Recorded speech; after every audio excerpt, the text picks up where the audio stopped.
올해 2월 이후 크라우드 펀딩 금액이 작년 같은 기간보다 30% 가까이 증가한 것으로 나타났습니다. 지난해 1월 말 출범한 크라우드 펀딩은 자금 조달이 어려운 창업자들에게 각광받으면서 활성화되고 있는데요. 하지만 크라우드 펀딩 시장이 커지면서 신뢰와 안정성에서 문제점도 드러나고 있습니다. 관련해서 한성대 이하영 교수와 짚어보겠습니다. 교수님 안녕하십니까? 네, 안녕하세요. 네, 요즘 창업을 하고자 하는 사람들 사이에서 크라우드 펀딩이 굉장히 각광을 받고 네. 있습니다.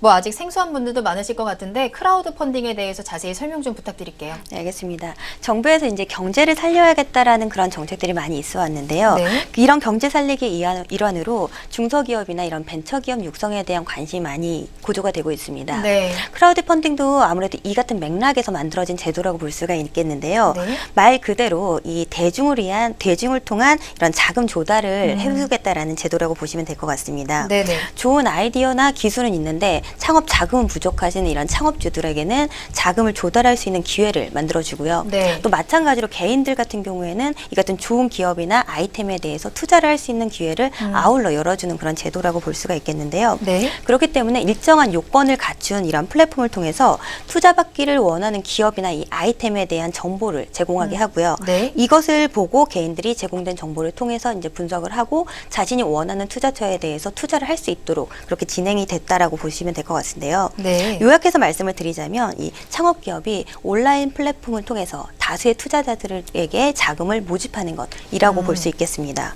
그래서 이용되는 분야가 주로 이제 신생 창업 분야, 그다음에 영화, 연극, 뮤지컬 이런 문화 상품에도 많은 참여가 이루어지고 있는 실정입니다. 문화 쪽에 주로 치중이 되어 있군요. 근데 이제 크라우드 펀딩에도 세 가지 종류가 있는 걸로 알고 있거든요. 네네. 뭐 대출형, 기부형, 증권형으로 나눠져 있는데 네, 설명 맞습니다. 부탁드릴게요. 네, 일단 말씀하신 것처럼 이 대출형, 투자형, 기부형 이 세 가지로 나눌 수가 있는데요. 네. 대출형은 말씀드리자면 이제 개인과 개인 간의 이런 직거래 금융 방식이라고 볼 수가 있습니다. 네. 뭐 내가 자금의 여유가 있다라고 한다 그러면 일단 자금을 좀 빌려주고요. 이 나중에 원금과 함께 이자를 함께 상환을 받음으로써 이율을 통한 이런 수익 구조를 만드는 그런 제도인데요. 네. 아무래도 이제 뭐 금융기관에서 돈을 빌리려고 하면 아무래도 까다롭고 복잡한 절차를 거치게 되잖아요. 네, 조건도 많고요. 네, 네. 그렇죠. 그렇게 되지 않고 이제 좀 더 그보다는 좀 편하게 자금을 조달받을 수 있기 때문에 특히나 이 금융권의 대출을 좀 받기 어려우신 그런 분들이 많이 이용을 하는 제도라고 볼 수가 있겠고요. 네. 이제 두 번째는 이제 기부형입니다. 기부형은 말 그대로 이제 순수하게 대가를 목적으로 하지 않는 이런 기부 형태를 띈다고 볼 수가 있는데요. 그렇기 때문에 아까 말씀드린 뭐 문화상품이나 뭐 사회 네, 공익 네. 활동 이런 창작 활동 등에 많이 이용이 되고 있습니다. 네. 그리고 이제 마지막으로 투자형인데요. 이 증권형 클라우드 펀딩이라고도 부르고 있는 이유가 이 용어에 포함된 대로 이제 창의적인 아이디어나 또 아이템이나 기술을 가진 기업들이 이 신생 기업 또는 이제 7년 이내 창업 기업이어야 된다는 조건이 있고요. 네. 온라인 플랫폼을 통해서 주식이나 채권 등의 형태로 이 자금을 일반 대중에게 모집할 수 있도록 하는 제도인데요. 주식이나 채권 같은 증권 형태로 모집을 진행을 하기 때문에 증권형 클라우드 펀딩이라는 용어가 투자 개념인 거죠. 맞습니다. 네. 투자의 개념이라고 볼 수가 있기 때문에 그렇기 때문에 이제 기업에 대한 제한을 걸어놨습니다. 그래서 네. 비상장 중소기업이라던가 그다음에 7년 이내 창업기업이 그 대상이 됩니다. 근데 뭐 아무래도 투자 개념이다 보니까 가장 중요한 거는 수익률 네, 아니겠습니까? 맞습니다. 수익률은 좀 잘 나오는 편입니까? 이 부분이 좀 민감한 부분이라고 볼 수가 있는데요. 네. 아무래도 이제 우리가 언론이라던가에서 이 성공 사례들이 많이 노출이 되고 있습니다. 네. 근데 이 크라우드 펀딩의 역사 자체가 워낙에 짧습니다. 그렇죠. 그런데 사실 실질적으로 신생 기업이 이 투자 자금을 모집을 해서 실질적으로 이 투자자들에게 수익을 배분해 줄 수 있는 시기까지는 굉장히 시간이 걸리거든요. 네. 그 배당이라던가 이자라던가 이런 부분들을 만드는 데에도 시일이 걸리기 때문에 네. 이 완벽하게 이렇게 통계치를 수익률을 내긴 좀 어려운 시점이 아닌가 싶고요. 다만 이 영화나 공연 같은 프로젝트성 이 문화 사업에서는 우리가 이 프로젝트 이후에 좀 빠른 수익을 내기도 했습니다. 좀 사례가 있나요? 네, 영화 인천 상륙작전 같은 경우에 5억의 크라우드 펀딩에 성공을 해서 무려 이제 705만 명의 관객을 동원을 했거든요. 네. 그래서 세전 기준으로 25.6%란 좀 고수익을 좀 달성을 네. 하기도 했습니다. 네. 그리고 이외에도 이제 너의 이름은 같은 경우도 30%에 가까운 수익률에 이르게 됐는데요. 이게 연수익으로 환산을 하면 약 80%의 이자 수익이라고 합니다. 그렇게 보면 이제 대출형 이 크라우드 펀딩이 연 10% 정도의 이자 수익률을 목표로 하는 것에 비해서는 네. 상당한 고수익을 거뒀다라고 볼 수 있겠습니다. 그러네요. 그럼 이제 이런 크라우드 펀딩을 어디에서 할 수 있는 거죠?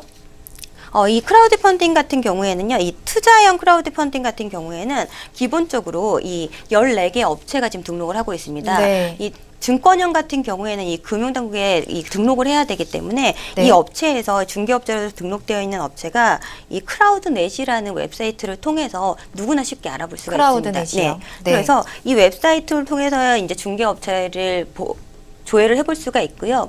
각각 등록된 중개업체마다 자신들이 가지고 있는 이제 기업의 혹은 아이템에 네. 대한 플랫폼을 가지고 있습니다. 그래서 거기에서 제공되는 이 정보를 가지고 이 개인들이 투자를 진행을 할 수가 있기 때문에 그쪽을 통해서 이제 투자를 할 수가 있습니다. 네, 그럼 크라우드 펀딩에 투자를 할 때 좀 유의해야 될 점이 있다면 어떤 게 있을까요? 아무래도 앞서 말씀드린 것처럼 일단은 투자가 진행이 되기 그렇죠. 때문에 리스크를 네. 관리하는 것이 가장 중요하다고 볼 수가 있겠습니다.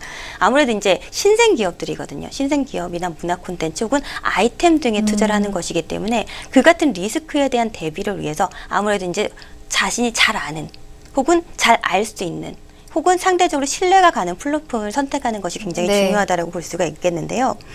특히나 이제 기업 같은 경우에는 이 기업에서 이제 뭐 물론 신중한 고려를 해서 사업을 했겠지만 이 기업에서 제공하는 사업계획서와 같은 기업의 청사진들이 반드시 일치해서 넘어가진 않을 수 있다라는 네, 점을 네, 네. 고려를 해서 상당한 좀 여유 기간을 가지시는 게 좋고요.